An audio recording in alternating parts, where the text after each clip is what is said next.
Hi hello welcome to Shreesha YouTube channel.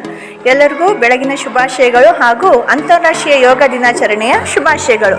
ಹಾಗೆ ಇವತ್ತು ನಮ್ಮ ಸ್ಕೂಲಲ್ಲಿ ಸರ್ಕಾರಿ ಹಿರಿಯ ಪ್ರಾಥಮಿಕ ಶಾಲೆ ಇಸಾಂಪುರ್ನಲ್ಲಿ ಕೂಡ ಯೋಗ ದಿನಾಚರಣೆಯನ್ನು ತುಂಬ ಅದ್ಧೂರಿಯಾಗಿ ಆಚರಿಸಲಾಯಿತು. ನಮ್ಮ ಶಾಲೆಯ ಮುಖ್ಯ ಶಿಕ್ಷಕರಾದ ಶ್ರೀಯುತ ಶಿವಣ್ಣ ಹಾವಂಗಿ ಮತ್ತು ಹಿರಿಯ ಶಿಕ್ಷಕರಾದಂಥ ಶ್ರೀಯುತ ತಿರುಪತಿ ಸರ್ ಅವರು ಮಕ್ಕಳಿಗೆ ಡೆಮಾನ್ಸ್ಟ್ರೇಷನನ್ನು ನೀಡಿದ್ದಾರೆ. ಅಂದರೆ ಯಾವ ಯೋಗವನ್ನು ಮಾಡೋದ್ರಿಂದ ಯಾವ ಥರನಾದ ಫಲಗಳನ್ನು ನಾವು ಪಡಿತೀವಿ ಅನ್ನೋ ಥರ ಮಕ್ಕಳಿಗೆ ಇಂಟ್ರಡಕ್ಷನ್ ಕೊಡ್ತಾ ಎಲ್ಲ ಮಕ್ಕಳು ಹಾಸಿಗೆಯನ್ನು ತೊಗೊಂಡ್ಬಂದು ವ್ಯವಸ್ಥಿತವಾಗಿ ಹಾಸ್ಕೊಂಡು ತಮ್ಮ ಲೈನಲ್ಲಿ ನಿಂತ್ಕೊಂಡು ತುಂಬ ಚೆನ್ನಾಗಿ ಯೋಗವನ್ನು ಮಾಡಿದರು. ಯೋಗವು ಅಂತಾರಾಷ್ಟ್ರೀಯ ಮಟ್ಟಕ್ಕೆ ಪರಿಚಿತವಾಗಲು ನಮ್ಮ ಭಾರತ ದೇಶವೇ ಕಾರಣ ಅಂತ ಹೇಳಲಿಕ್ಕೆ ಖುಷಿ ಪಡ್ತೀನಿ. ಅಂದರೆ ನೀವೆಲ್ಲ ತಿಳಿದಿರೋ ಹಾಗೆ ಯೋಗದ ಪರಿಚಯ ಸೊನ್ನೆಯ ಪರಿಚಯವನ್ನು ನೀಡಿರೋದು ನಮ್ಮ ಭಾರತ ದೇಶ ಎಲ್ಲ ವಿಶ್ವಕ್ಕೆ.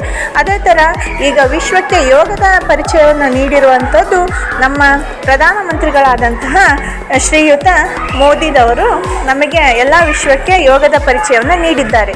ಯೋಗ ಮಾಡುವುದರಿಂದ ಯಾವುದೇ ರೋಗಗಳನ್ನು ದೂರವಿಡಿ ಅನ್ನೋದನ್ನು ನೀವು ಕೇಳಿದ್ದೀರ.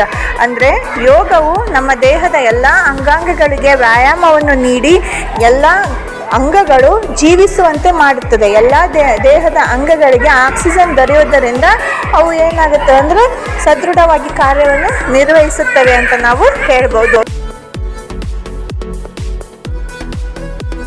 ಹಾಗೆ ಈ ಕಾರ್ಯಕ್ರಮದಲ್ಲಿ ನಮ್ಮ ಶಾಲೆಯ ಹಿರಿಯ ಶಿಕ್ಷಕರಾದಂಥ ಶ್ರೀಯುತ ಕಲೀಂ ಸರ್ ಅವರು ಹಾಗೂ ನಾನು ಶಿಕ್ಷಕಿಯಾದಂಥ ಶ್ರುತಿಲಕ್ಷ್ಮಿ ಪಟ್ಕೆ,